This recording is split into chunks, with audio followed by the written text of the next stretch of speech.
আমার দয়ার নবী মায়ের নবী সাল্লাল্লাহু তাআলা আলাইহি ওয়াসাল্লাম ডাক দিয়ে বললেন, খাজা মাইনুদ্দিন চিশতি রহমাতুল্লাহ আলাইহি, তোমাকে আর আরবের মধ্যে থাকতে হবে না, তোমাকে আর আরবের বুকে থাকতে হবে না, যাও যাও ভারতের মাটিতে চলে যাও। কারণ ভারতের মাটিতে আমার আবু বকর যায় না, ভারতের মাটিতে আমার ওমর ফারুক যায় না, ভারতের মাটিতে আমার হযরত আলী রাদিয়াল্লাহু তাআলা আনহু যায় না, ভারতের মাটিতে ইমাম হাসান ও হুসাইন যায় না, ভারতের মাটিতে এখনো মানুষ মূর্তি পূজা করে, গাছ পূজা করে, চন্দ্র পূজা করে, সূর্য পূজা করে, অতএব তারা এখনো পর্যন্ত আল্লাহকে চেনে না। অতএব আর দেরি নয়,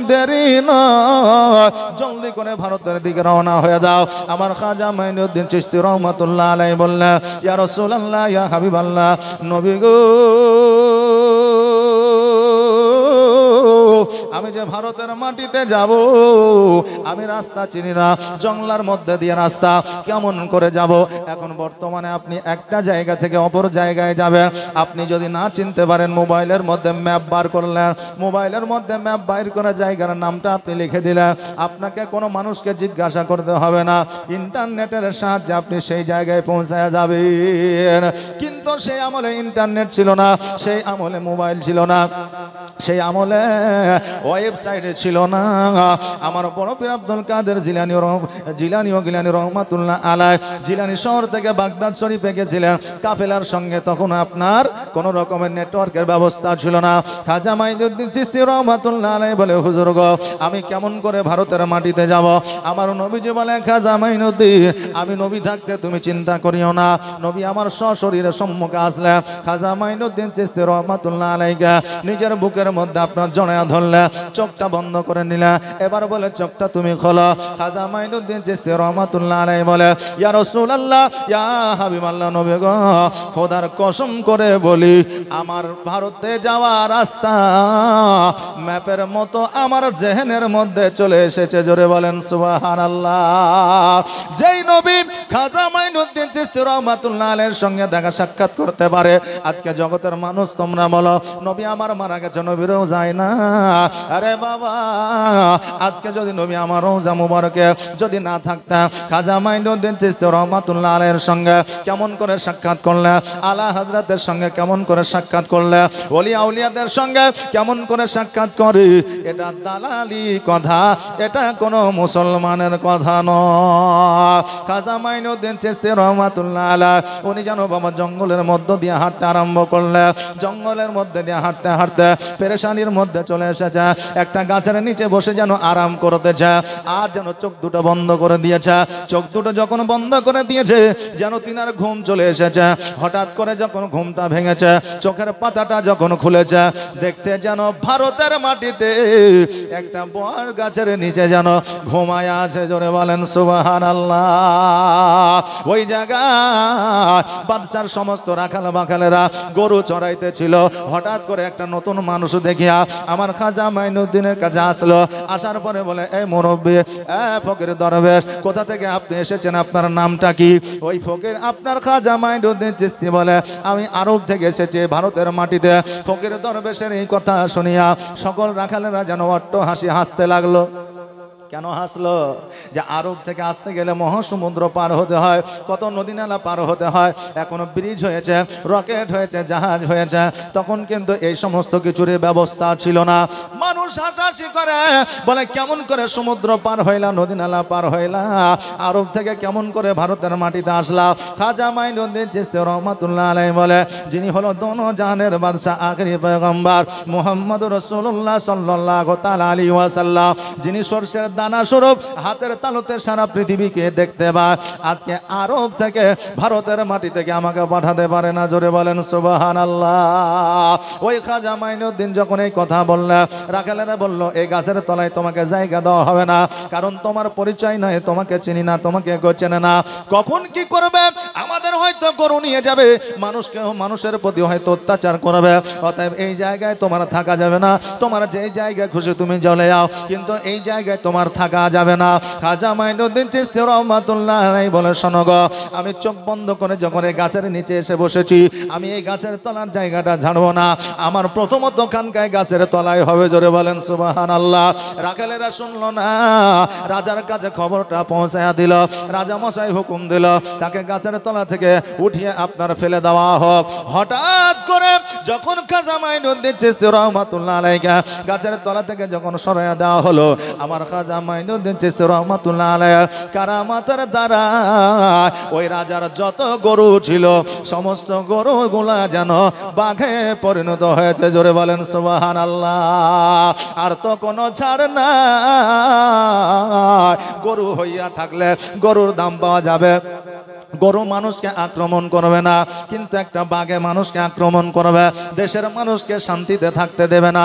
রাজা দেখলো ওই ফকিরকে না ডেকে আর শান্তি না। আমার খাজা মাইনুদ্দিন চিশতি রহমাতুল্লাহ আলাইকে ডাকলে, খাজা মাইনুদ্দিন চিশতি রহমাতুল্লাহ আলাই আসলে, আসার পরে বলে, শোনো গো, ওই গরুগুলোকে পুনরায় আবার আমি ওই বাঘগুলোকে পুনরায় আমি আবার গরু করে দেব, তবে আমি যে জায়গাটা নিয়েছিলাম ওই জায়গাটা আমাকে দিয়ে দিতে হবে। রাজা বলল, দিলাম। আমার যতগুলো গরু বাঘ হয়ে গেছে সমস্ত বাঘগুলোকে গরু করে দাও। খাজা মাইনুদ্দিন চিশতি রহমাতুল্লাহ আলাইহি সঙ্গে সঙ্গে কুদরতি মুখ দ্বারা আপনার ফুঁক দিয়ে দিলা, সমস্ত বাঘ যেন গরু হয়ে গেল। আমার খাজা মাইনুদ্দিন চিশতি রহমাতুল্লাহ আলাইহি ওই জায়গায় সর্বপ্রথম খানকা বানিয়েছিল। আজকে বাবারে আল্লাহর ওলিরা খানকা বানাইলে যাদের জলে তারা ইহুদিদের দালাল। আজকে খাজা মাইনুদ্দিন চিশতি রহমাতুল্লাহ আলাইহি ভারতের মাটিতে আসিয়া একটা নয়, দুইটা নয়, পাঁচটা নয়, সাতটা নয়, 1000 নয়, 2000 নয়, লক্ষ লক্ষ বেধর্মীকে আপনার ইসলাম ধর্ম গ্রহণ করেছিল। আর লক্ষ লক্ষ মানুষকে ইসলাম ধর্ম গ্রহণ করানোর পরে আজকে তার তিনারা বলেন নাই তোমরা কিয়াম করিও না, তিনারা বলেন নাই তোমরা সালাতু সালাম পড়িও না, তিনারা বলেন নাই তোমরা খানকাতে যাও না, তিনারা বলেন নাই যে ওলিদের নিগাহে তোমরা যাও না। আজকে যাদের কাছ থেকে ধর্ম পাইলা তাদেরকে তোমরা কুকথা বলো, অতএব তোমাদের ধর্মের কোনো মান না। আজকে বাবাজি ভাইরা, আমার আল্লাহ তাবারাক তাআলা জগতের মধ্যে যাবতীয় যাহা কিছু তৈরি করেছে আল্লাহর কুদরতি জবান দ্বারা তৈরি করেছে। আল্লাহ বলেছে কুম্বি ইজনিল্লাহ, জমিন তৈরি হয়ে যা, জমিন তৈরি হয়ে গেছে।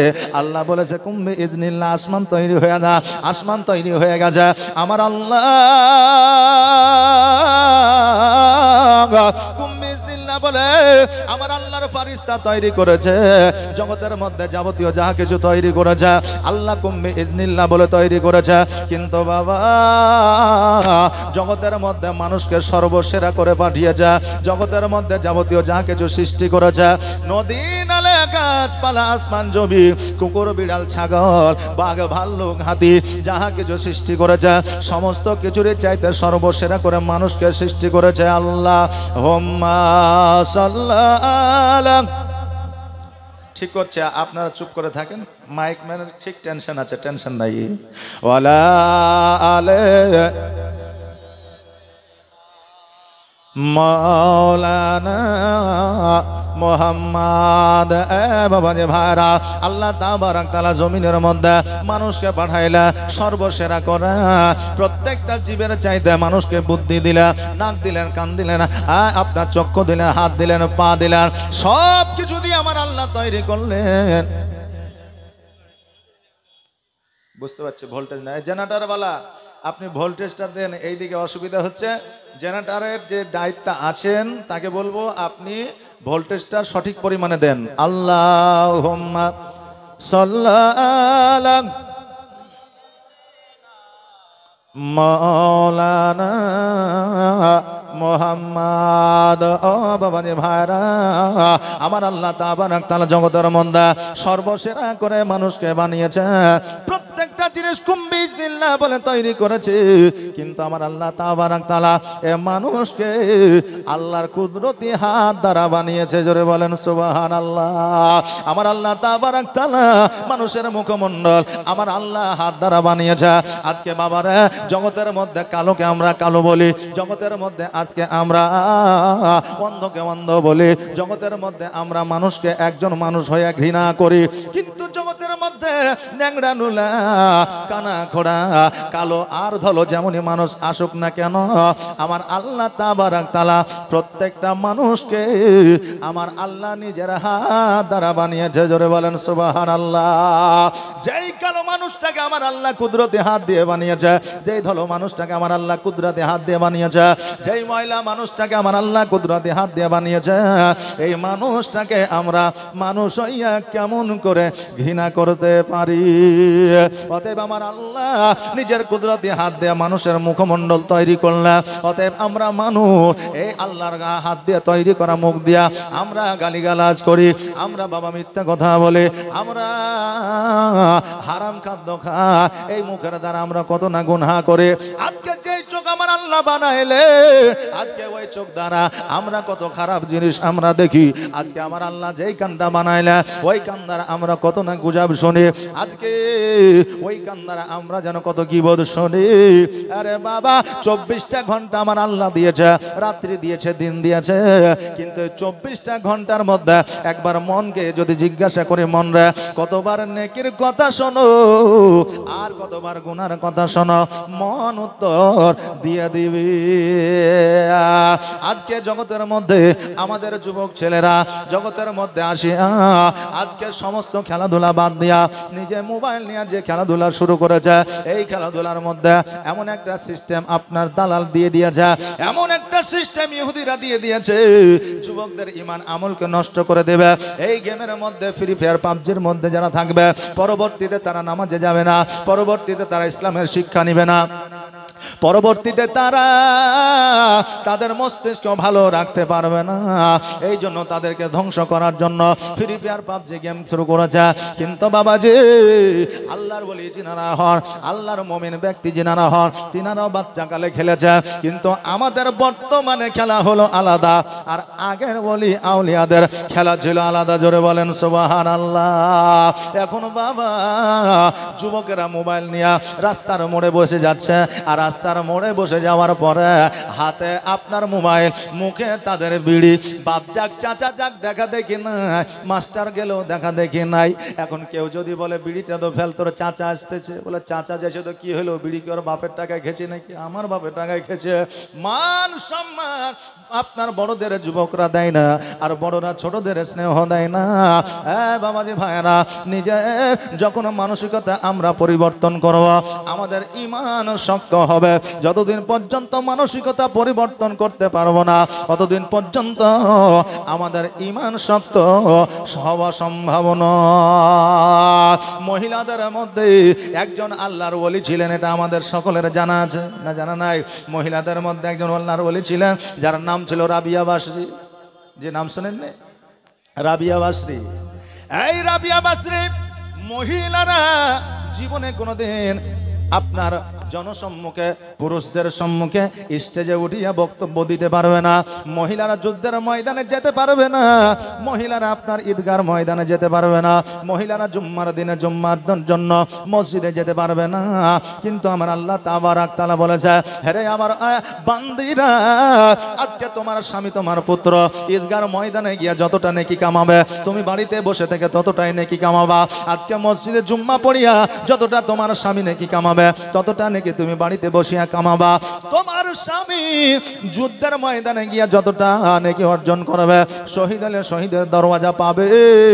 আজকে তুমি মহিলা হইয়া তুমিও বাড়িতে বসে থেকে যুদ্ধের তুমি সওয়াব পাবা। তবে বাবা কিছু আপনার নিয়ম কানুন আছে।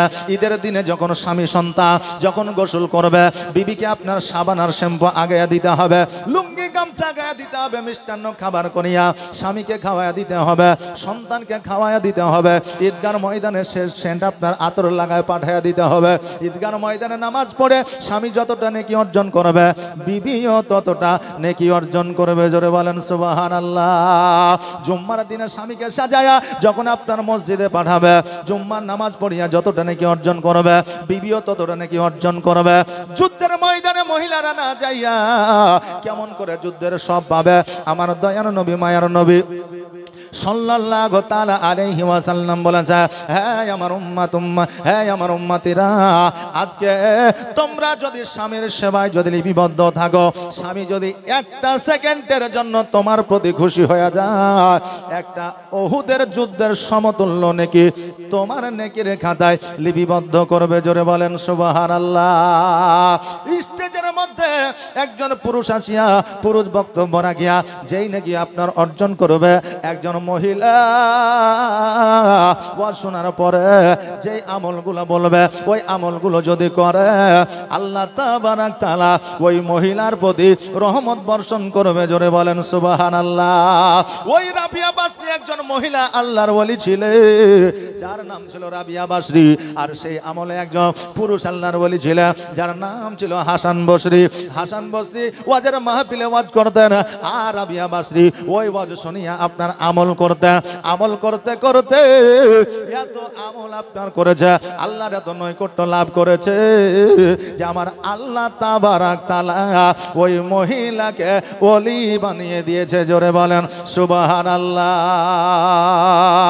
ওই মহিলা রাবিয়া বাসরি মনে মনে নিয়াত করলেন, আল্লাহ গো, আজকে অনেক মানুষ হজ করতে যায়, অনেক নারী হজ করতে যায়, আমিও রাবিয়া বাসরি মনে বড় আশা, মনে বড় সাধ, আমিও হজের ময়দানে যাব হজ করতে। বাবারে, এখন হজ করতে গেলে প্লেনের ব্যবস্থা, এখন হজ করতে গেলে জাহাজের ব্যবস্থা। 4 লাখ টাকা দিয়ে দিলে, 5 লাখ টাকা দিয়ে দিলে আপনার মনে আর টেনশন নাই, দায়িত্বটা সরকারে কেমন করে নিয়ে যাবে, ইনজেকশন কখন দিতে হবে, সুগারের ওষুধ কখন খেতে হবে, আপনার ট্রিটমেন্টটা কখন দিতে হবে, সব কিছুর ব্যবস্থা এখন আছে। কিন্তু আগে এই ব্যবস্থা ছিল না। মরুভূমি দিয়ে হাঁটিয়া যাইয়া জাহাজের মাধ্যম দিয়ে মদিনাতে যাইতে হতো, নইলে গাধার পিঠে চেপে যাইতে হতো, উটের পিঠে চেপে যাইতে হতো। আমার রাবিয়া বাসরি গাধার পিঠে চাপিয়া কাফেলা লইয়া যেন মদিনার দিকে যেন রওনা হয়ে গেলেন। কাফেলা মানে 10 জন 12 জন সংঘবদ্ধ হইয়া যখন এক জায়গা থেকে অপর জায়গা যায়, ওইটাকে কাফেলা বলা হয়। 10 থেকে 15 জনা রাবিয়া বাসরির সঙ্গে মহিলারা যেন সোনার মদিনায় যায় হজ করার উদ্দেশ্যে। কিছু দূর যাওয়ার পরে গরম মরুভূমিতে রাবিয়া বাসরি যেন পেরেশান হয়ে গেছে, একটা গাছের নিচে আরাম করতেছে। কাফেলার সমস্ত লোকেরা আরাম করতেছে। ঘুম থেকে জাগ্রত হইয়া যখন দেখছে আবার মদিনার দিকে রওনা হবে, দেখছে যেন ওই গাধাটা আর জগতের মধ্যে নাই, মারা গেছে। অন্যান্য মহিলারা বলে, রাবিয়া বাসরি তোমার গাধা মারা গেছে তো কি হয়েছে, আমাদের গাধায় চাপিয়া চলো সোনার মদিনায় যায়। রাবিয়া বাসরি বলল, শোনো গো আল্লাহর বান্দে, আজকে সবার গাধা জিন্দা থাকলো, আমার গাধা মারা গেল, অতএব আল্লাহ চাই নাই গাধার পৃষ্ঠে চাপিয়া আমি হজ করি। আজকে আমার নিজের পায়ে মরুভূমিতে হাঁটিয়া আমি সোনার মদিনায় যাব, কিন্তু তোমাদের গাধার পৃষ্ঠে চাপব না। আর আমার মদিনায় নিবানে দয়ার নবীজি, আমার মদিনায় নিবানি দয়া, আমার মদিনায় নিবানি। মদিনা কে কে যেতে চান একবার হাত উঠিয়া বলেন আমিন। আমরা কি এই কটা মানুষ যেতে চাই? মদিনা যাওয়ার স্বাদ সকলেরই আছে। আল্লাহর কাছে দোয়া করব, আল্লাহ প্রত্যেকের মদিনায় একবার যাওয়ার যেন নসিব তুমি করে দিও। জোরে বলেন আমিন। আর আমার মদিনায় নিবানি দয়ার নবীজি, আমার মদিনায় নিবানি নবী, আমার মদিনায় নিবানি নবীজি। আমার পাগল বানায়া আছো মদিনায় লুকায়া আমারে পাগল বানায়া আছো মদিনায় লুকায়া অন্তরেতে মদিনার পুরানি নবী অন্তরেতে মদিনার পুরানি দয়ার নবীজি আমার মদিনায় নিবানি তুমি আমার মদিনায় নিবানি দয়ার নবীজি আমার মদিনায় নিবানি নবী আমার মদিনায়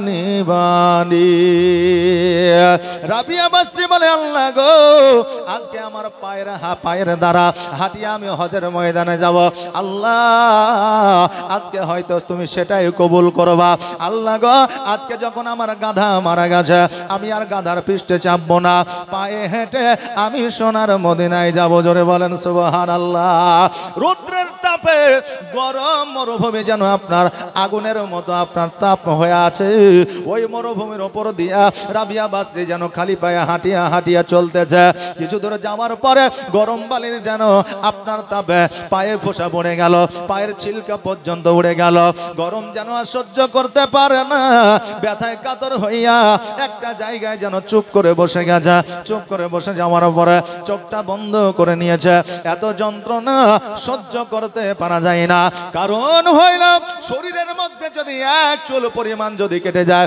একটা কাঁটা যদি ঢুকে যায় ওই যন্ত্রণা ব্যথা বেদনা সহ্য করা যায় না মরুভূমিতে হাঁটিয়া হাঁটিয়া পায়ের ছাল চামড়া যেন উঠে গেছে এত যন্ত্রণা কেমন করে সহ্য করবে রাবিয়া বাসরি মনের দিক থেকে সব বল আছে যে আমার মৃত্যু হয়ে গেলেও আমি সোনার মদিনায় আমার নবীর রওজায় যাব রাবিয়া বাসরির চোখ দুটো বন্ধ করে যেন আপনার চুপ করে আরাম করতেছে এইদিকে আমার আল্লাহ তাবারাক তাআলা ডাক দিয়েছে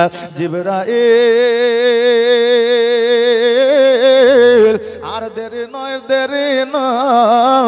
আমার বান্দি রাবিয়া বাসরি কত কষ্ট করে সোনার মদিনায় আসতেছে অতএব এত কষ্ট করে রাবিয়া বাসরি যেন সোনার মদিনায় না আসে আজকে মদিনা থেকে আজকে আরব থেকে আমার কাবা ঘরকে উঠায়া নিয়ে যা হাতের মধ্যে আর রাবিয়া বাসরির সম্মুখে রেখে দেয় রাবিয়া বাসরি ওই জায়গায় কাবাকে দর্শন করে ঘুরে নিলে আমি আল্লাহ রাবিয়া বাসরির হজ কবুল করে নিব জোরে বলেন সুবহানাল্লাহ রাবিয়া বাসরি চোখ দুটো যখন খুলেছে দেখছে যেন জিবরিল আলাইহিস সালাম কাবাকে নিয়ে সম্মুখে দাঁড়ায় আছে জিবরিল বলে রাবিয়া বাসরি তুমি এই জায়গায় তওয়াফ করে না আমার আল্লাহ কবুল করে নিবে তোমার হজকে রাবিয়া বাসরি বলল শুধু কাবা তওয়াফ নয় আমার নবীকে সশরীরে দেখতে যায় হযরত জিবরিল আলাইহিস সালাম বলে তওয়াফ করে নাও আর আমার নবীকে স্মরণ করো আমার নবীকে যারা স্মরণ করে আমার নবী তাদেরকে দেখা না দিয়া থাকে না অতএব রাবিয়া বাসরি তুমি আমার নবীকে স্মরণ করো তওয়াফ করে নিলে আর আমার নবী পাক সাল্লাল্লাহু আলাইহি ওয়াসাল্লামকে স্মরণ করলে আমার নবী যে সশরীরে রাবিয়া বাসরির সম্মুখে হাজির হইলেন জোরে বলেন সুবহানাল্লাহ আমার আল্লাহ তাবারাক তাআলা গায়বী আওয়াজ দিয়ে রাবিয়া বাসরিকে বলে রাবিয়া বাসরি আর দেরি নয় তুমি এই মরুভূমিতে আর থাকিও না যাও তোমার দেশে যাও তোমার গ্রামে যাও তোমার এলাকায় যাও আমি আল্লাহ তাবারাক তাআলা তোমার হজ কবুল করেছি জোরে বলেন সুবহানাল্লাহ আমার সোনার মদিনা আমার দয়ার মদিনা আমার প্রাণের মদিনা আমার কলিজার মদিনা যেই মদিনায় শুয়ে আছে যেই মদিনায় শুয়ে আছে হাবিবে রব্বানা আমার জানের মদিনা আমার প্রাণের মদিনা আমার দয়ার মদিনা আমার আশিকের মদিনা কত হাজি হজ করিতে গেল গো মদিনাতে কত হাজি হজ করিতে দিতে গেল গো মদিনাতে, তবুও মদিনা দেখে, তবুও মদিনা দেখে হাজিদের জান ভরে না। আমার সোনার মদিনা, আমার প্রাণের মদিনা, আমার দয়ার মদিনা, আমার কলিজার মদিনা, যেই মদিনায় শুয়ে আছেন হাবিবে রব্বানা।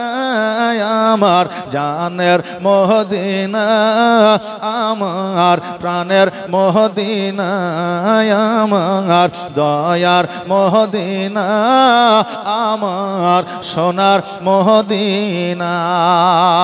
আমার আল্লাহ তাবারাক তাআলা আল কোরআনুল মাজিদ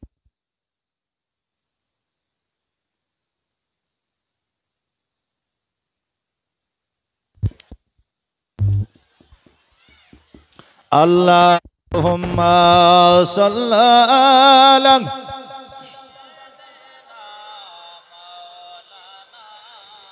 মুহাম্মাদ ওয়া আলা আলি মাওলানা মুহাম্মাদ। আমার আল্লাহ তাবারাক তাআলা আল কোরআনে বললে, ইয়া আইয়ুহাল্লাযীনা আমানুস্তাঈনু বিস-সাবরি ওয়াস-সালাহ ইন্নাল্লাহা মা'আস-সাবিরিন। আমার আল্লাহ বললেন, ইমানদার ব্যক্তিগণ তোমরা ধৈর্য ধারণ করো সালাতের মাধ্যমে, নামাজের মাধ্যমে। তোমরা যারা ধৈর্য অবলম্বন করো আমি আল্লাহ তোমাদের সঙ্গী হয়ে যাই। জোরে বলেন সুবহানাল্লাহ। যেই রাবিয়া বাসে ধৈর্য অবলম্বন করে সোনার মদিনায় যাওয়ার চেষ্টা করতেছিল, আল্লাহ তার ধৈর্যকে কবুল করে আমার আল্লাহ তাবারাক তাআলা ওই মহিলা রাবিয়া বাসরিকে হজের সব দান করিল। বাবাজি ভাইরা, আমার মা বোনেরা, আজকে জগতের মধ্যে আল্লাহর বান্দি যারা ছিল, যারা সুচরিত্রে ছিল, যারা আমার খাদিজার চরিত্রে চরিত্র গঠন করেছে, যারা আমার ফাতেমার চরিত্রে চরিত্র গঠন করেছে, আল্লাহ তাবারাক তাআলা তিনারাই মুমিনত্ব অর্জন করেছে। যিনি ওলিদের শিরোমণি, যিনি ওলিদের মাথার তাজ, যিনি হলেন ওলিদের মাথার মুকুট, যিনি হলেন ওলিদের সরদার, যার নাম হলো বড় পীর আব্দুল কাদের জিলানী। ও গিলানী রহমাতুল্লাহ আলাইহি। বাবা, আমার বড় পীর আব্দুল কাদের জিলানী শুধু আল্লাহর ওলি ছিলেন না, তিনি একজন আলেমে দ্বীন ছিলেন, তিনি একজন হাফিজি ছিলেন। বাবা রে, আমার আপনার ওলি, যেই ওলির আজকে এই ওরস মুবারক খানকা শরীফে, আমার ওলি আপনার ওলিও একজন বিখ্যাত আলেম। জোরে বলেন সুবহানাল্লাহ। আমার বড় পীর আব্দুল কাদের জিলানী ও গিলানী রহমাতুল্লাহ আলাইহি, ওনার মায়ের নাম ছিল হযরতে উম্মুল খায়র মা ফাতেমা, ওনার বাবার নাম ছিল হযরতে মুসা সলে জঙ্গি। আরে বাবা, অনেক ঘটনা এনার ব্যাপারে আপনারা শুনে যান। আপনার নদীর ধারে পানি পান করতে গিয়ে একটা আপেল খেয়েছিল বলে 12 বছর আমার মুসা সলে জঙ্গি গোলামি করেছে। তারপরে আপনার হযরতে উম্মুল খায়র মা ফাতেমার সঙ্গে বিবাহ হয়ে যায়। বিবাহ হওয়ার পরে 7 বছর অতিবাহিত হয়ে গেল, কিন্তু তিনাদের ঘরে সন্তান আসে না। আল্লাহ তাবারাক তাআলা তিনাকে সন্তান দেয় না। আমার আল্লাহ তাবারাক তাআলার দরবারে হযরতে মুসা সলে জঙ্গি তাহাজ্জুদের নামাজের পরে হাত দোকানে উত্তোলন করেছে। আল্লাহকে বলে, আল্লাহ গো, আজকে 7 বছর অতিবাহিত হয়ে গেল, এখনো পর্যন্ত আমাদের ঘরে একটা সন্তান আসে না। আল্লাহ, আমাদের ঘরে একটা সুন্দরভাবে সন্তান আপনি পাঠিয়ে দাও। বাবা যে, আমার আল্লাহ তাবারাক তাআলার কাছে যদি আপনি কিছু চাইতে চান, আল্লাহর সঙ্গে যদি আপনি কানেক্টেড করতে চান, তাহাজ্জুদের নামাজের পরে রাত্রি বেলায় আল্লাহর দরবারে আপনি চান, কারণ ওই সময় কেউ জাগ্রত থাকে না, কেউ শুনবে না, কেউ আপনার কান পাতবে না, একমাত্র চাইবেন আল্লাহর কাছে, আল্লাহ দিবে আপনাকে। শুধুমাত্র আপনার আর আল্লাহর কানেকশন থাকবে। জোরে বলেন সুবহানাল্লাহ। এই জন্য আমার নবীজি বলেছে, হ্যাঁ আমার উম্মতিরা, তোমাদের যদি দুঃখ থাকে, তোমাদের যদি কষ্ট থাকে, তোমাদের যদি পরিবারে অশান্তি থাকে, তোমাদের যদি অসুখ বিসুখ দূর না হয়, তোমাদের যদি কোনো রকম বাড়িতে বরকত না থাকে, তোমাদের কোনো রকম রকম যদি টাকা পয়সায় রুজি রোজগারে যদি বরকত না থাকে, আল্লাহর দরবারে তাহাজ্জুদের নামাজের পরে যাও, যেটা চাইবা সেটাই পাইবা। তবে একদিন চাইলে হবে না, কারণ আমার আল্লাহর কাছে চাইলে আমার আল্লাহ খুশি হয়। জোরে বলে সুবহানাল্লাহ। তাহাজ্জুদের নামাজ পড়িয়া হযরত মুসা সলে জঙ্গি আল্লাহর কাছে চাইছে। আল্লাহ বলে, মুসা সলে জঙ্গি, আজকে আমি আল্লাহ, আমার কাছে তুমি চাইছো, আমি কথা দিলাম আজকে তোমার ঘরে এমন একটা সন্তান দেব, যেই সন্তান জগতের সন্তানের চাইতে আলাদা, যেই সন্তানের নুরানিময় চেহারা হবে, যেই সন্তান মায়ের গর্ভে থেকে ওলি হয়ে জগতের মধ্যে যাবে, জগতের মধ্যে ইসলামের প্রচার ও প্রসার করবে, যার নাম হবে আব্দুল কাদের জিলানী। জোরে বলেন সুবহানাল্লাহ। জগতের মধ্যে হযরত মুসা সলে জঙ্গি ছুটতে ছুটতে আপনার বিবির কাছে গেল। যাওয়ার পরে বলল, বিবি রে, একটা খুশির সংবাদ আছে, একটা আনন্দের সংবাদ আছে। বিবি বলল, কি খুশির সংবাদ, কি আনন্দের? বলে, আজও পর্যন্ত আমাদের ঘরে আল্লাহ সন্তান দেয় না, কিন্তু আল্লাহ আমাকে বলেছে এমন একটা সন্তান দেবে, যে সন্তান জগতের অন্যান্য সন্তানের চাইতে আলাদা। জোরে বলেন সুবহানাল্লাহ। সঙ্গে সঙ্গে হযরত উম্মুল খায়র মা ফাতেমা উনি যেন আওয়াজ দিয়ে একবার পড়লেন, আলহামদুলিল্লাহ, আমার আল্লাহ খুশি হইলেন। কারণ বান্দা যদি আলহামদুলিল্লাহ পড়ে, সমস্ত প্রশংসা আল্লাহর, আর আল্লাহর প্রশংসা করলে আমার আল্লাহ খুশি হয়ে যায়। শুধু আল্লাহর প্রশংসায় নয়, আমার আল্লাহ তাবারাক তাআলা কোরআনে বলেছে, ওয়া আম্মা বিনি'মাতি রাব্বিকা ফাহাদ্দিস। আল্লাহ বলে, বান্দারে, আমার প্রশংসা তো দূরের কথা, জগতের মধ্যে আমার নিয়ামতের প্রশংসা যদি কোনো বান্দা করে, আমি আল্লাহ আমার প্রশংসা করা হয়। জোরে বলেন সুবহানাল্লাহ। আজকে জগতের মধ্যে আমার আল্লাহ গাড়ি পাঠিয়েছে, বাড়ি পাঠিয়েছে, জগতের মধ্যে সন্তান পাঠিয়েছে, বিবি পাঠিয়েছে, স্বামী পাঠিয়েছে, ওলি পাঠিয়েছে, পীর পয়গম্বর গাউস কুতুব পাঠিয়েছে। ইনাদের প্রশংসা করলে আমার আল্লাহ বলে আমার প্রশংসা করা হয়। জোরে বলেন সুবহানাল্লাহ। আল্লাহর নিয়ামতের প্রশংসা করলে যদি আল্লাহ খুশি হয়, ডাইরেক্ট আল্লাহর প্রশংসা আলহামদুলিল্লাহ পড়লে না জানি আল্লাহ কত খুশি হয়। আরে আমার বাবাজি ভাইরা, এই উম্মুল খায়র মা ফাতেমা মহিলা আলহামদুলিল্লাহ পড়লেন, আল্লাহ খুশি হয়ে গেলেন। আর বর্তমানে আমাদের মা বোনেরা যখন গর্ভে সন্তান আসে, আলহামদুলিল্লাহ পড়া তো দূরের কথা, এরা শফিকের লাভের ভিডিও দেখে, শফিকের প্রেম করা ভিডিও দেখে এরা। কিন্তু গর্ভে যখন সন্তান থাকে, এরা কোরআনও পড়ে না, রোজাও করে না, নামাজও পড়ে না, আল্লাহ বিল্লাহ করে না। বর্তমানে মানুষ বলে ভালোবাসি ভালোবাসি, এটা সবাই বলে, কিন্তু অন্তরে ভালোবাসা কিন্তু মানুষের খুব কম। বলে নবীকে ভালোবাসি, আল্লাহর ওলিকে ভালোবাসি, কিন্তু ভালোবাসা মানুষ যদি হয়, তাহলে ভালোবাসার মানুষ যেটা বলবে সেটা শুনতে মন চাই, তাই না বাবা?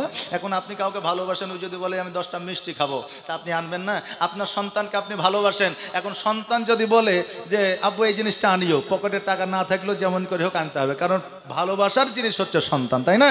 তো ভাবছি ভাইরা, তো আমার নবীকে যারা বলি আমরা ভালোবাসি ভালোবাসি, এটা হচ্ছে মৌখিকভাবে। আজকে ফিলিস্তিনের বুকে বুঝলেন আপনার মানুষকে শহীদ করা হচ্ছে। তো কিছু কিছু মানুষ আছে দেখবেন চায়ের দোকানে, আপনার মুদিখানার দোকানে, মুড়ে, মসজিদে, মাদ্রাসায় বসে বসে গল্প করে, আহারে ফিলিস্তিনের লোককে মাইরা ধুলে না, কত ময়া লাগছে, দয়া লাগছে, বলে কি বলে না? বলে। কিন্তু খোঁজ নিয়ে দেখবেন তার ভাইয়ের সাথে তার মেল নেই, যে তার বাপের সঙ্গে তার মেল নাই। আচ্ছা বলেন, যার নিজের মায়ের পেটের ভাইয়ের সঙ্গে মেল নাই, যার নিজের বাপের সঙ্গে মেল নাই, ওই ফিলিস্তিনের মুসলমানের উপরে তার কি মহব্বত থাকবে? যে নিজের মায়ের পেটের ভাইয়ের ওপরে মহব্বত নাই, তো ফিলিস্তিনের মুসলমান কোথায়? যাকে জীবনে দেখেনি, ফিলিস্তিনি কোনোদিন দেখেনি, শুধু ম্যাপের খাতায় দেখেছে আর মোবাইলে শুধু শুনেছে। এগুলো মৌখিক ভালোবাসা বাবা, কিন্তু এগুলো অন্তরের ভালোবাসা নাই। অন্তরের ভালোবাসা যদি জাগাতে হয়, তাহলে আপনার আগে ভাইকে ভালোবাসতে হবে, মাকে ভালোবাসতে হবে, প্রতিবেশীকে ভালোবাসতে হবে, তবেই আপনার বিদেশের মুসলমানের প্রতি ভালোবাসা অটোমেটিক চলে আসবে। আজকে আমরা বলি নবীকে ভালোবাসি, কিন্তু নবীকে ভালোবাসি বলি, কিন্তু আমরা দাড়ি রাখি না। নবীকে ভালোবাসি বলি, কিন্তু আমরা মসজিদে যাই না। নবীকে ভালোবাসি বলি, কিন্তু আমরা নবীর শানে দরুদ পড়ি না। নবীকে ভালোবাসি বলে, কিন্তু আমরা পরের হক মেরে খাই। নবীকে ভালোবাসি বলে, কিন্তু আমরা সুদ ঘুষ খাই। নবীকে ভালোবাসি বলে, কিন্তু কিন্তু আমরা একে অপরের প্রতি হিংসায় ভেঙে পড়ি। নবীর প্রতি ভালোবাসা থাকলে রে বাবা আমাদের দ্বারা এই সমস্ত কাজগুলো হইতো না। আজকে বাবা আজকে ভালোবাসা প্রকাশ করতে হয়, না হলে ভালোবাসা হয় না। ভালোবাসা প্রকাশ কি? আমি তোমাকে ভালোবাসি, ইংরেজিতে আই লাভ ইউ, এগুলো কি ভালোবাসা? এগুলো হচ্ছে শব্দ, মুখে বলে শব্দ। আই লাভ ইউ ভালোবাসা, এগুলো শব্দ। এখন কেউ বলছে আই লাভ ইউ, আরেকজন বলছে টু, আরেকজন বলছে আনলিমিটেড, মানে এর কোনো শেষ নাই। বাবাজি ভাইরা, মানুষ প্রকাশে আপনার প্রকাশ করে, কিন্তু বাবা অন্তরের খবরটা নিয়ে দেখতে হবে। এই আমার বাবাজি ভাইরা, একজনের বিবি মারা গেছে, পরের দিন স্বামী তার কবরে যায় হাওয়া করছে। এখন মানুষ মনে করছে আসলে মহব্বত করে, বলছে চাচা আপনি যে এইভাবে হাওয়া করছেন, তা হাওয়া তো কবরে পৌঁছাবে না, বাড়ি যান।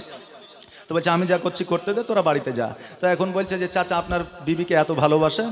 তো বলছে ভালোবাসা টালোবাসা কিছু লয়, তোর চাচি যখন মারা যায় আমাকে ওসিয়ত করেছিল যে আমি মারা গেলে তুমি তো বিয়ে করবাই, তবে যতদিন কবর না শুকাবে অতদিন বিয়েটা করিও না। তো এখন দেখছি যেভাবে কবরে পানি দেওয়া হয়েছে, শুকাইতে অনেক দেরি হয়ে যাবে। এই জন্য আমি বসে বসে হাওয়া করছি যাতে তাড়াতাড়ি শুকায়, আর আমার বিয়েটাও যাতে তাড়াতাড়ি হয়ে যায়।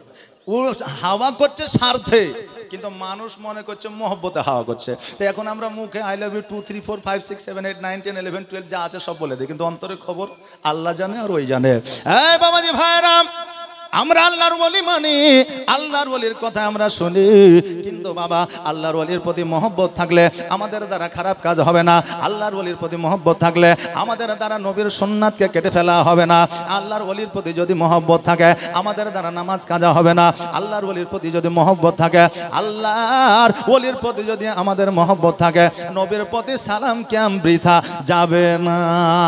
হে বাবা, আজকে অনেক মানুষ বলবে আল্লাহর ওলিদের কাজ কি কাম কি, এরা কি করে? ইসলাম ধর্ম তো প্রচার করে না, এরা ইহুদিদের দালাল। তোমাদের বলে যায় তোমরা নবীর কালমা পড়ে দুশ্মন তো তোমরাই আছো, বেধর্মিকের কাছে যাওয়ার দরকার নাই।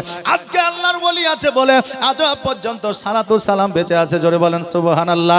আজকে আল্লাহর ওলি আছে বলে নবীর রওজা মুবারক চিনতে পারছে। আজকে ওলির আল্লাহর ওলি আছে বলে আজকে আহলে সুন্নাত ওয়াল জামাত টিকে আছে।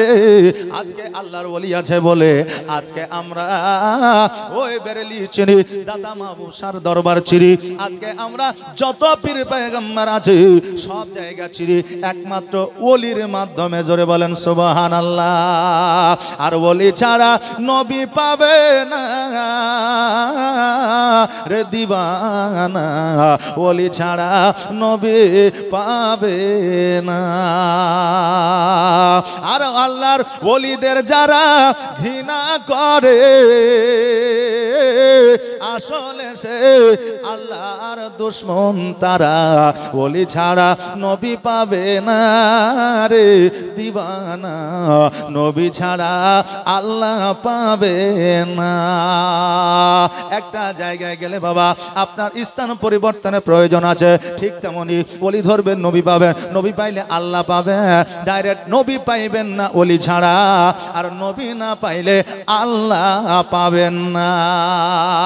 এইদিকে উম্মুল খায়ের মা ফাতেমা আল্লাহর দরবারে আলহামদুলিল্লাহ পড়লেন, আর আলহামদুলিল্লাহ পড়ার পরে 1 মাস নয়, 2 মাস নয়, 3 মাস নয়, 4 মাস নয়, 5 মাস নয়, 6 মাস নয়, আজকে জগতের মধ্যে আমার মায়েরা যখন গর্ভে সন্তান ধারণ করে, আমার মায়েদের গর্ভে 8 মাস সন্তান থাকে, 7.5 মাস থাকে, 9 মাস থাকে, 10 মাস থাকে, 11 মাস থাকে। তার বেশি হলে ডাক্তার সিজার করে সন্তানটা বার করে, কারণ সন্তানের যে কোনো সময় মৃত্যু ঘটতে পারে, সন্তানের মায়ের যে কোনো সময় মৃত্যু ঘটতে পারে। এই জন্য সিজার করে মায়েদেরকে সুস্থ রাখে, সন্তানকে সুস্থ রাখে।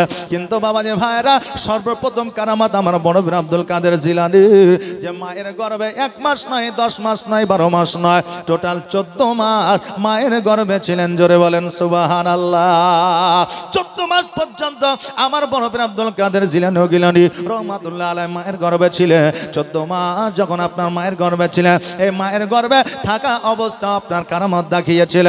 আরে বাবা, আমি আগেও বলেছি, এখনো বলেছি, অনেকের মনে সন্দেহ থাকে, অনেকের মধ্যে ডাউট থাকে যে আসলে আল্লাহর ওলি কিনা। কারামত তো কোনোদিন দেখলাম না। যাদের নসিবে কারামত নাই তারা কিয়ামত পর্যন্ত দেখতে পাবে না, আর নসিবে যাদের কারামত দেখা আছে এই সেকেন্ডের মধ্যে তারা দেখতে পাবে। কেন না? জগতের মধ্যে আল্লাহ যে জিন আর ইনসানকে পাঠিয়েছে। আমরা মানুষ ইনসান আমরা একে অপরকে দেখতে পাই, কিন্তু জিনও জগতে আছে এটা আমরা জানি। বিশ্বাস করে বিশ্বাস না করলে ঈমান আমল থাকবে না, মুসলমান থেকে খারিজ হয়ে যাব। জিনও আছে, কিন্তু আমরা জিনকে দিনে রাত্রে 24 ঘন্টায় একবারও দেখতে পাই না। পাই? সবাই পায় না, কিন্তু কেউ কেউ জিন দেখতে পায়। যার নসিবে আল্লাহ লিখেছে সেই জিন দেখতে পায়, যার নসিবে লেখা নাই সে কোনোদিন জিন দেখতে পাবে না। ঠিক তেমনি আল্লাহর ওয়ালির কারামাত সবাই দেখতে পায় না, যার নসিবে তকদিরে আছে সেই একমাত্র দেখতে পায়। আরে বাবা, কারামাত মানে কারামাত নয়, কিছু জিনিস বুঝে নিতে হয়, এটাই আল্লাহর ওয়ালির কারামাত। বাবা, এই যে ওরস আজকে 2রা কার্তিক হয়, আগের বছর বা তার আগের বছর খুব বৃষ্টি হয়েছিল, হয়নি? খুব বৃষ্টি। এই দেখেন প্রকাশ্যে আমার শুকুরুল্লাহ ভাই আমার, উনি আমাকে বলেছিলেন যে তুমি থাকিও সেই দিন। আমি বললাম যে ভাইজান আমি তো দাওয়াত নিয়েছি দুর্গাপুর মালদাহা। তাহলে তার কিছু করার নাই, মালদাহা যাবো বললেন, তার আগের দিন এত বৃষ্টি, ডেট ক্যান্সেল। হুজুরের খানকা এসে হুজুরের সাথে মুসাফা করছে, তো হুজুর বলছে যে আরে তুই যে মালদাহা যাচ্ছিলি, বলে জালসা ক্যান্সেল হয়েছে। তো হুজুর বলছে যে আমার জালসায় তোকে আসতে হবে, এটা তুই যেমন মহব্বত করিস তেমনি তোর উপরে আমাদেরও একটা অন্যরকম টান আছে। কথা বুঝলেন না? তো এইটাকে যদি আমরা মনের দিক থেকে নিই, তা আমার আল্লাহর ওলি আমার চিশতি সাহেব উনি চেয়েছেন যাকে চাইবেন যেমন করে হোক এই দরবারে এসে পৌঁছাবেন। জোরে বলেন সুবহানাল্লাহ। এটাও একটা যদি অন্তর থেকে মনের দিকে দেখতে দেখতে যাই, তো কোনোদিন বৃষ্টি হলো না সেই দিন বৃষ্টি, আবার যেদিন হুজুরের উরুস সেই দিন বৃষ্টি নাই, আমি এই জায়গায় উপস্থিত হয়ে গেলাম, এটাও একটা কারামত। জোরে বলেন সুবহানাল্লাহ। হ্যাঁ বাবাজি ভাইরা, কারামত শুধু আপনাকে দেখিয়ে দেখালে ওটা কারামত নয়, কর্মে বুঝে নিতে হবে যে একটা অলৌকিক দৃশ্য যখন এসে যায় ওটাকে কারামত বলা হয়। আজকে 11 বছর বাউসি মাদ্রাসায় পড়লাম, আমার হুজুর কেবলা কত মানুষকে ন্যাংড়া থেকে আপনার ভালো করে দিল, কত মানুষকে বোবা থেকে কথা বলায়া দিল, কত মানুষকে জর্জালা থেকে আপনার বাড়াইয়া দিল। আরে বাবাজি ভাইরা, আজকে শুধু মনের মধ্যে দিলটাকে অন্তরটাকে পরিষ্কার করলে সব কিছু পরিষ্কার বোঝা যায়। আমরা যেমন দেখতে পাই, অনেকে বলি ওলিদেরকে দেখতে পাই না। বাবারে, জগতের মধ্যে আমার আল্লাহ অনেককে চোখ দিয়েছে, চোখ থাকার পরেও দেখতে পাই না। বলবেন চোখ থাকার পরেও দেখতে পাই না, এটা আবার কি? দেখবেন জগতের মধ্যে পেঁচা আছে এক ধরনের, নাই পেঁচা, দেখবেন দিনের বেলায় দেখতে পাই না, রাতের বেলায় দেখতে পাই। এই পেঁচারও কিন্তু চোখ আছে না নাই? পেঁচার চোখ আছে না নাই? আছে, কিন্তু পেঁচা দেখতে পাই না।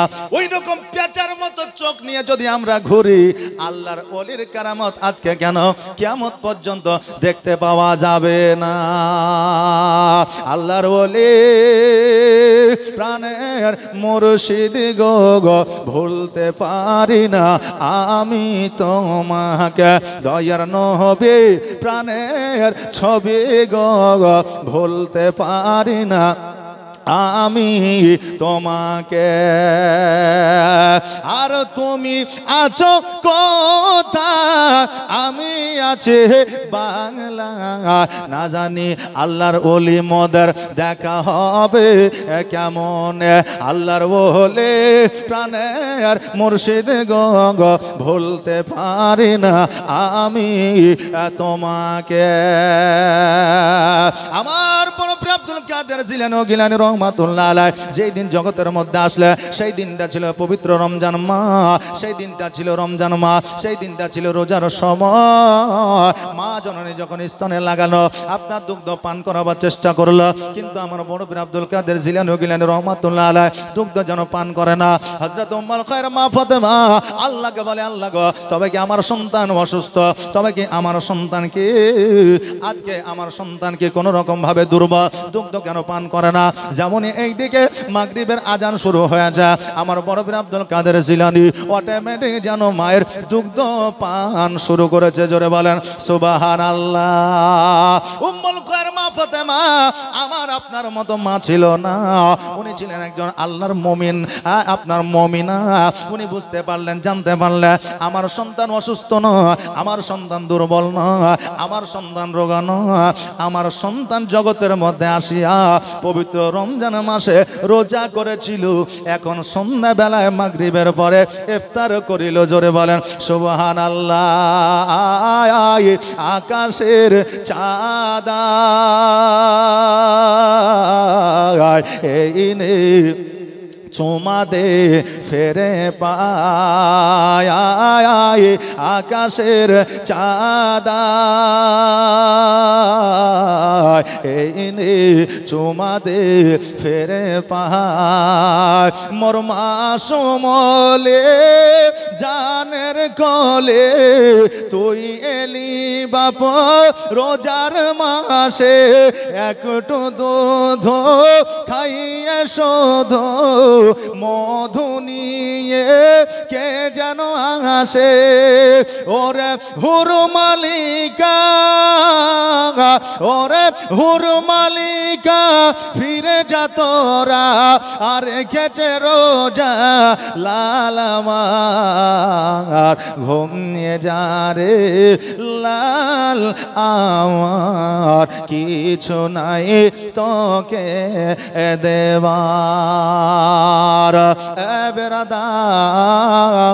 আমার বড় পীর আব্দুল কাদের জিলানী যখন 5 বছরের সন্তান ওনার আব্বা যা মসজিদে যাবে আমার বড় পীর আব্দুল কাদের জিলানী বলে আব্বাজান আমি আপনার সঙ্গে যাইতে চাই আমার বড় পীর আব্দুল কাদের জিলানীর আব্বা মুসা চলে জঙ্গি বলতেছে বেটারে রাস্তা দিয়ে যাইব জঙ্গল আছে বাঘ আছে ভাল্লুক আছে হাতি আছে আমাদের যদি আক্রমণ করে তুমি বাচ্চা ছেলে দৌড়াতে পারবা না আমি হয়তো গাছের উপরে উঠে যাব আমার বড় পীর আব্দুল কাদের জিলানী বলে আব্বা গো আপনি যাই বলেন না কেন আমি আপনার সঙ্গে যাব আপনি নিয়ে যাবেন কিনা আমার আপনার বাচ্চা আছে বাবা বাড়ি থেকে বার হলে বাচ্চাগুলো কিন্তু আপনার পেছনে বলে আব্বু আমিও যাব দাদা আমিও যাব নানু আমিও যাব বলে কি বলে না বাচ্চাদের বেড়াতে নিয়ে যাওয়া হলো আমার নবীর সুন্নাত জোরে বলেন সুবহানাল্লাহ মা উম্মুল খায়র মা ফাতেমা বলল স্বামী গো সন্তানটা যখন যেতে চাইছে আপনি দয়া করে নিয়ে যান হযরত মুসা চলে জঙ্গি বলে বিবি রে তুমি যখন বলেছ আজকে তোমার কথা আমি ফেলবো না দাও দাও সন্তানকে বার করে দাও গোসল বানায় দাও সুরমা পরায় দাও টুপি পরায় দাও জুব্বা পরায় দাও গায়ে খুশবু লাগিয়ে দাও আজকে আমার বড় পীরের আঙুলখানা ধরিয়া আমি মসজিদে নিয়ে যেতে চাই জোরে বলেন সুবহানাল্লাহ এ বাবা বিবি উম্মুল খায়র মা ফাতেমা সন্তানকে গোসল বানিয়ে দিলেন সুরমা পরিয়ে দিলেন জুব্বা পরিয়ে দিলেন টুপি পরিয়ে দিলেন এনারা আপনার এমন বিবি ছিলেন স্বামীর সঙ্গে চালাকি করতো না আর এই জন্য বিবির কথা স্বামীরা ফেলাইয়া দিত না আমার খাদিজা যখন যেই কথা বলতেন আমার নবীজি শুনতেন আজকে আমার বিবির কথা আপনার বিবির কথা আমরা যদি শুনি বলবে বিবির গোলাম হয়েছে বলবে কি বলবে না কিন্তু আমার নবীজি সব কথা শুনেছে আমার নবী বলেছে যখন আমি যুদ্ধের ময়দানে যেতাম খাদিজার কাছে পরামর্শ নিতাম আমার খাদিজা যেই দিন পরামর্শ দিত আমি যুদ্ধের ময়দানে জয়লাভ করে আসতাম জোরে বলেন সুবহানাল্লাহ আর আজকে বর্তমানে লক্ষের ভান্ডার টাকা পাইয়া বিবিরা স্বামীর সঙ্গেও চালাকি করে অনেক স্বামী বলছে হুজুর লক্ষ্মী ভান্ডার ছিল না তো ভালোই ছিল এখন অনেকে আছে স্বামীকে স্বামী মনে করে না এই বাবা এই লক্ষ্মীর ভান্ডারের টাকা পাই আমার মায়ের এখন চালাকও হয়েছে কেন কারণ স্বামীর সঙ্গে এখন তারা চালাকি করছে একজন বিবি রান্না করছে রান্না করতে করতে শফিকের ভিডিও দেখছে এদিকে ভাত পুড়ে গেছে এখন ভাত তার ফেলাইয়া দেওয়া হয়েছে না আর স্বামীকে দিলেও হয়তো মার খেতে হবে এখন স্বামী মাঠে থেকে এসেছে ভাত দিয়েছে বলছে হ্যাঁ রে বিবি ভাতগুলো পুরো পুরো গন্ধ করছে কেন তো বলছে তুমি মূর্খ তো মূর্খই থাকবে আর মানুষ হইতে পারবে না যে আর মানুষ হতে পারবে না তো বলছে কেন বলে জীবনে তান্দুরি রুটি খেয়েছো বলে খুব খেয়েছি বলে তান্দুরি রুটি পুরো পুরো গন্ধ করে না বলছে করে তো এতদিন তান্দুরি রুটি খেয়েছো আজকে তান্দুরি ভাত খেয়ালো আজকে তান্দুরি ভাত খেলাও এখন স্বামী দেখছে তাই তো যে আমার বিবি এত কষ্ট করে তান্দুরি ভাত বানাইছে তো খায়ালি হ্যাঁ মা জননী আজকে স্বামীর সঙ্গে চালাকি করে দুনিয়ায় পার পেয়ে গেলা কিন্তু কালকে রে কিয়ামতের দিন তোমার ইবাদত আল্লাহর দরবারে কবুল হবে না জোরে বলেন সুবহানাল্লাহ হে আমার বাবাজি ভাইরা কর্ণপাত করে শুনবে চালাকি স্বামীর সঙ্গে কোনোদিন করা যাবে না আমার উম্মুল খায়র মা ফাতেমা বার করে দিলা হযরত বড় পীর আব্দুল কাদের জিলানী গিলানী রাহমাতুল্লাহ আলাইহি হাত খানা ধরে আঙুল খানা ধরে বন জঙ্গলের মধ্যে দিয়ে যেন নিয়ে যায় আর বন জঙ্গলের মধ্যে যেমন পৌঁছে গেছে বাঘ ভাল্লুক হাতি আর যেন শিয়াল কুকুর সবাই যেন গোল করে আমার বড় পীরকে যেন ঘেরাও করেছে হযরত মুসা চলে জঙ্গি বলে আল্লাহ প্যান্ডেলওয়ালা ভাই ডালিম আপনি যেখানেই থাকুন না কেন নোংরখানে আপনি বেলাল ভাইয়ের সঙ্গে দেখা করেন, আপনার বিশেষ প্রয়োজন, পলিথিন কমে গেছে, আপনি তাড়াতাড়ি দেখা করুন। প্যান্ডেলওয়ালা ডালিম ভাইকে বলছি আপনি তাড়াতাড়ি নোংরখানায় চলে যান। আল্লাহুম্মা সাল্লি আলা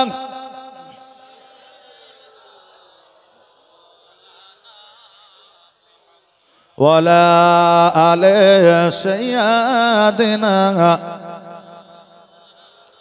আমার হযরতে মুসা চলে জঙ্গি বলে, আল্লাহ গো, আজকে হয়তো আমার বড় বীরকে আর বাঁচাইতে পারবো না, কোন রকম ভাবেই তো দৌড়ে পালানোর জায়গা না। হযরতে মুসা চলে জঙ্গি বড় বীর আব্দুল কাদের জিলানীকে বলতেছে, বেটারা আজকে তোমাকে বারণ করলাম তুমি যাও না, তুমি আসিও না। আজকে তোমাকে আমি কেমন করে বাঘের মুখ থেকে বাঁচাইবো, আজকে তোমাকে কেমন করে হাতির পা থেকে বাঁচাইবো, আজকে কেমন করে আজকে তোমাকে বড় জঙ্গলে পশুর কাছ থেকে বাঁচাইবো। 5 বছর সন্তান আমার বড় বীর আব্দুল কাদের জিলানী বলে, আব্বা আপনি চিন্তা করিয়েন না, আগে এই জন্তু কি করছে আপনি দেখেন। চোখ দুটো বন্ধ করে নিয়েছেন হযরতে মুসা চলে জঙ্গি, কারণ নিজের সন্তানের জন্য যদি কোনো ক্ষতি হয় নিজের বাপ কোনোদিন দেখতে পারবে না। চোখটা বন্ধ করেছে, এবার যখন দেখছে জীবজন্তু পশুগুলো এসে শান্তভাবে বসে গিয়েছে, কোনো আওয়াজ নাই, কোনো রকম আপনার বিশৃঙ্খলা না, চোখটা আস্তে আস্তে যখন খুলছে দেখছে যেন আমার বড় বীর আব্দুল কাদের জিলানীর পদতলে একে একে যেন চুম্বন করেছে। জোরে বলা সুবহানাল্লাহ। আল্লাহ কখন কি খেলা খেলা, আল্লাহ কখন কি কুদরত কখন দেখা, এটা একমাত্র আল্লাহ ছাড়া জগতের কোনো মানুষ জানে না। আল্লাহর ওলি ছাড়া কোনো মানুষ জানে না, আল্লাহর পয়গম্বর ছাড়া কোনো মানুষ জানে না। এই জন্য বলছে, প্রেমের খেলা খেলছো দয়াল রে দয়াল, তোর খেলা চমৎকার,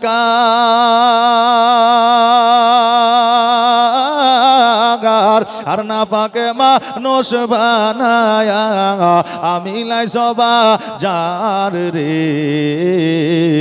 প্রেমের খেলা খেলছো দয়াল রে, তুমি কাউকে দিলা 10টা সন্তান জায়গা জমি না, আবার কাউকে দিলা কোটি টাকা, একটাও সন্তান নাই। আমার মরার পরে কাঁধে করে কবরে নামাবে কে তারে রে।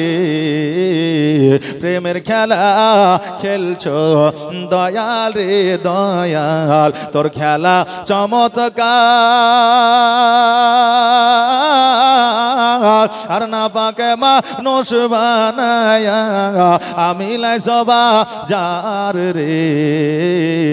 প্রেমের খেলা খেলছো দয়াল রে, তুমি কারো কলিজা আগুন দিলা, মা বাবা কেড়ে নিয়া, আবার কারো করিলা চির দুঃখী সন্তান লাশ বানায়া, আবার কাউকে তুমি কান্দাও দয়াল মনের মানুষ কেড়ে নিয়া,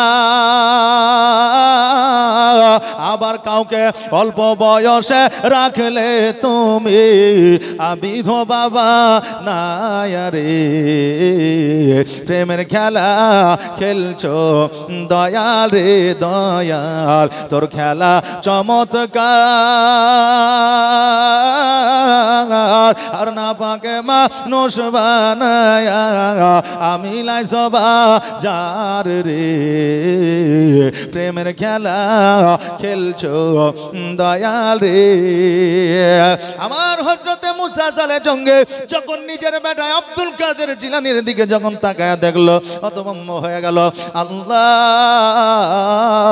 আজকে তুমি বলেছিলে জগতের সাধারণ সন্তানের চাইতে আমার সন্তানটা হবে আলাদা, আজকে আমি নিজের চোখে দেখলাম। জোরে বলেন সুবহানাল্লাহ। সকল জীবজন্তু আমার বড় বীর আব্দুল কাদের জীবনে কদম মসি করলেন। কদম মসি করার পরে ওই মসজিদের দিকে গেলে, মসজিদে নামাজ পড়লে, নামাজ পড়ার পরে জানাজার নামাজ পড়াইবে, কারণ একজন মারা গেছে। গোটি গোটি ভাই আমার আব্দুল কাদের জিলানী তার পরিবারে কে আছে দেখতে গেল। দেখতে যাওয়ার পরে দেখছে একটা বাচ্চা অধর নয়নে যেন কান্না করতেছে। আমার আব্দুল কাদের জিলানী যাইয়া বলতেছে, এ বাচ্চা, তুমি এত অধর নয়নে কান্দো কেন? কান্নাটা বন্ধ করো, কারণ কেউ মারা গেলে এইভাবে কান্না করে করতে হয় না, কারণ কান্না করার নিয়ম এটা নয়। এখন বাবাজি ভাইরা, কেউ যদি মারা যায়, তার বেটি যদি থাকে, শ্বশুর বাড়িতে দেখবেন কাঁদতে কাঁদতে আসবে, তবে শুধু চোখের পানি ঝরবে না, কত কাহিনী, যত কাহিনী ছিল সব কাহিনী বলবে আর চোখের পানি ফেলে কাঁদবে। এইভাবে কাঁদা শরীয়তে প্রযোজ্য নয়। হ্যাঁ বাবাজি ভাইরা, আমার বড় পীর আব্দুল কাদের জিলানী বলতেছে, তোমার কান্নাটা বন্ধ করো। বাচ্চা বলেন না না, আমার কান্না বন্ধ হয় না। এই জন্য কান্না বন্ধ হয় না, বাচ্চাকালে আমার মাকে হারিয়েছি, জগতের মধ্যে আমার মা না, আমার আব্বা আমাকে লালন পালন করতেছিল। আজকে আমার আব্বাও মারা গেল, আজকে জগতে আমার জন্য কেউ না, আমাকে খাইয়ে দেওয়ার মতো কেউ না, আমাকে পোশাক পরিধান করে দেওয়ার মতো কেউ না, আজকে আমাকে ঘুম পাড়িয়ে দেওয়ার মতো কেউ না। কারণ জগতের মধ্যে যারা মা নাই, যারা বাপ না, একমাত্র সেই বোঝে দুনিয়াটা কত কঠিন। আমার বড় পীর আব্দুল কাদের জিলানী ও গিলানী রহমাতুল্লাহ আলাইহি বলে, আজকে তুমি কি করলে কান্না বন্ধ করবা? বলে তুমি যাই করো না কেন, আমার কান্না বন্ধ হইবে না। আমার বড় পীর আব্দুল কাদের জিলানী বললে, আজকে তোমার আব্বাকে যদি জিন্দা বানায়া দি, তুমি কি কান্না বন্ধ করবা? যেমন এই কথা বলেছে, বাচ্চা যেন কান্না বন্ধ করে দিয়েছে, এমন জগতের মধ্যে কে আছে গো, যার বাপকে জিন্দা বানায়া দেবে মুর্দা থেকে? কোন সন্তান বাপের জন্য কাঁদবে? কাঁদবে আর জিন্দা হলে কান্না করবে না। ওই বাচ্চা কান্না বন্ধ করে দিয়েছে। কান্না বন্ধ করার পরে বলল, আজকে তুমি কি সত্যি জিন্দা করতে পারবে? বলে হ্যাঁ। বলে আমার বয়স 5 থেকে 6 বছর, তোমার বয়স 5 থেকে 6 বছর, তোমার দ্বারা কেমন করে সম্ভব হবে? আমার বড় পীর আব্দুল কাদের জিলানী ও গিলানী রহমাতুল্লাহ আলাইহি বলে, শোনো রে, আমি যখন কথা দিয়েছি জবান দ্বারা আমি বার করে দিয়েছি, অতএব তোমার আব্বা জিন্দা হয়ে যাবে। জোরে বলেন সুবহানাল্লাহ। এই বাচ্চা, তুমি এতিম হবে না, তুমি আর কান্না করিও না, কারণ আমার নবী ছিলেন এতিম, জীবনে কোনোদিন আফসোস করে না। আমি এতিম হয়ে কাঁদি না কেন, তোমরা বলতে পারো? আমি এতিম হয়ে কাঁদি না কেন, তোমরা বলতে পারো? এতিম ছিলেন আমার নবী, এতিম আমিও। জোরে বলেন সুবহানাল্লাহ। একটা আওয়াজ দিয়ে বলেন না সুবহানাল্লাহ। নারে তাকবীর, নারে রিসালাত, ওলি আল্লাহ কা দামান। আওয়াজ দিয়ে বলেন নেই छोड़ेंगे। আরেকটা আওয়াজ দিয়ে বলেন নেই छोड़ेंगे। হ্যাঁ বাবাজি ভাইরা, আমার আল্লাহ তাবারাক তাআলা আমার নবীজির আব্বা মা কেউ নিয়েছিলেন, আমার নবীজি কোনোদিন আফসোস করেন না। এই জন্য বলছে, আমি এতিম হয়ে কাঁদি না কেন, তোমরা বলতে পারো? আমি এতিম হয়ে কাঁদি না কেন, তোমরা বলতে পারো? এতিম ছিলেন আমার নবী, এতিম আমিও। নেই বাবা মা আমার, নেই যে বাড়ি ঘর, নেই বাবা মা আমার, নেই যে বাড়ি ঘর, আমার মতো কপাল পোড়া নেই তো ভবে আর, তবু মনে নিয়ে যন্ত্রণা, তবু মনে নিয়ে সান্ত্বনা কাটাই দিনেরা। এতিম ছিলেন আমার নবী হযরত মুহাম্মদ, এতিম ছিলেন আমার নবী হযরত মুহাম্মদ। আমি এতিম হয়ে কাঁদি না কেন, তোমরা বলতে পারো? আমি এতিম হয়ে কাঁদি না কেন, তোমরা বলতে পারো? এতিম ছিলেন আমার নবী, এতিম আমিও। বাচ্চা বলল, আমার আব্বাকে যদি জিন্দা করে দাও, আমি আজকে কেন কিয়ামত পর্যন্ত কাঁদবো না। ওই বাচ্চাটাকে নিয়ে আপনার জানাজার ময়দানে হাজির হইলে এবার হযরতে মুসা চলে জঙ্গি জানাজা পড়াইবে। আমার বড় পীর আব্দুল কাদের জিলানী বলে, আব্বা গো, জানাজা পড়াইবেন না, আজকে মুর্দা ব্যক্তিকে আপনি জিন্দা করে দেন। হযরতে মুসা চলে জঙ্গি বলতেছে, এই আব্দুল কাদের জিলানী, একজন মুর্দাকে একমাত্র আল্লাহ জিন্দা করতে পারে, একজন মুর্দা কেমন করে জিন্দা হয়? আমার বড় পীর আব্দুল কাদের জিলানী বলে, আব্বা গো, আমি এই বাচ্চাকে কথা দিয়ে ফেলেছি, অতএব কথা যখন দিয়েছি তার আব্বাকে জিন্দা করতে হবে। তুমি যদি না পারো, তুমি আমাকে অর্ডার দাও, হুকুম দাও, আমি তার আব্বাকে জিন্দা করে দিব। এবার বাবাজি ভাইরা হযরতে মুসা চলে জঙ্গি বললে ঠিক আছে বাবা তুমি জিন্দা করো। আমার বড় পীর আব্দুল কাদের জিলানী আল্লাহর দরবারে হাত দুখানা উত্তোলন করলে আল্লাহকে বলে আল্লাহ গো হযরত ইসরাইল আলাইহিস সালাম এই বান্দার জানটা কবজ করে নিয়ে গিয়ে যেই জায়গায় রেখেছে আবারও পুনরায় ফিরে দেয়, কারণ যতক্ষণ পর্যন্ত ফিরে না দিবে আমি আব্দুল কাদের জিলানী আমি তোমার দরবার থেকে হাতখানা নামাবো না। আমার আল্লাহ বলে এই ইসরাইল আর দেরি নয় জলদি করে ওই বান্দার জানটা নিয়ে গিয়ে তার বুকের মধ্যে ফিরে দাও, কারণ আমার বড় পীর আব্দুল কাদের জিলানী যদি তার জালালি মেজাজ চলে আসে আজকে একটা মুর্দার কারণে পৃথিবীর সমস্ত মুর্দা কবর থেকে জাগ্রত হয়ে জিন্দা হইয়া জমিনের মধ্যে চলে আসবে। জোরে বলেন সুবহানাল্লাহ। একজন আল্লাহর ওলির পাওয়ার ক্ষমতা যদি এত হতে পারে আমার নবীর পাওয়ার কত ছিল। হ্যাঁ বাবা আজকে আল্লাহর ওলিদের পাওয়ার ক্ষমতা আমার আল্লাহ নিজেই দিয়েছে। আজকে যারা ওলিদের সামনে গুস্তাখি করে, আজকে যারা ওলিদের বদনাম করে, আজকে যারা ওলিদের পেছনে লাগে, আমার আল্লাহ নিজেই বলেছে আল কোরআনে যে আমি ওই বান্দার চেহারা থেকে উজ্জ্বলতা সরাইয়া দিই। জোরে বলেন সুবহানাল্লাহ। ওই বান্দার মাথার উপর থেকে আমি আল্লাহ তার প্রতি রহমত বর্ষণ করা বন্ধ করে দিই। হ্যাঁ বাবা যে ভাইরা আজকে আল্লাহর ওলিকে সম্মান করতে পারেন না না পারেন, কিন্তু আল্লাহর ওলির শানে জীবনে কোনো দিন বেয়াদবি করবেন না।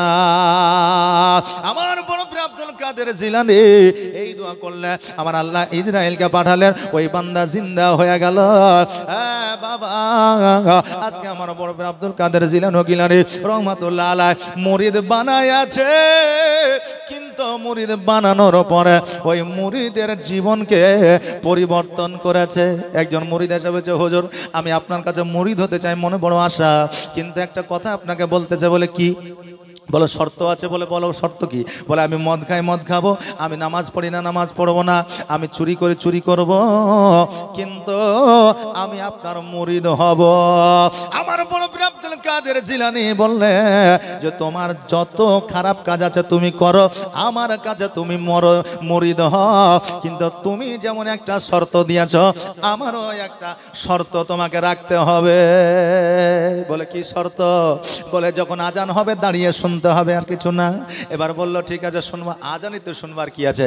আজান শুনতে গিয়া এবার ওই ব্যক্তির দাঁড়ায় আছে, দেখছে এই ব্যক্তি যখন আজান শুনেছে নিশ্চয়ই মুরব্বী হবে, মসজিদে নিয়ে গিয়ে নামাজে দাঁড়িয়ে দিয়েছে, আমি তো কিছুই জানি না। বড় পীর আব্দুল কাদের জিলানী বুকের মধ্যে লাগাই দিলেন, কোরআনের হাফেজ বানায় দিলেন। জোরে বলেন সুবহানাল্লাহ। একজন বেনামাজি, একজন যখন আপনার বিনা দাড়িওয়ালা যখন না মুরিদ হয়, বলে এই মুরিদ তো কিছুই করে না, একদিনে তো পরিবর্তন হয় না, হয় হবে একদিনে হবে না। এই জন্য বাবা বদনাম করবেন না। আর আল্লাহর ওলিকে ভালোবাসলে সোনার মদিনা আপনি ভুলবেন না। আমার সোনার মদিনায় আমার জানের মদিনা, সব ভুলিব কিন্তু তোমায় ভুলতে পারি না, সব ভুলিব কিন্তু তোমায় ভুলতে পারি না, ভুলিনি ভুলব না ভুলতে পারি না, সব ভুলিব কিন্তু তোমায় ভুলতে পারি না।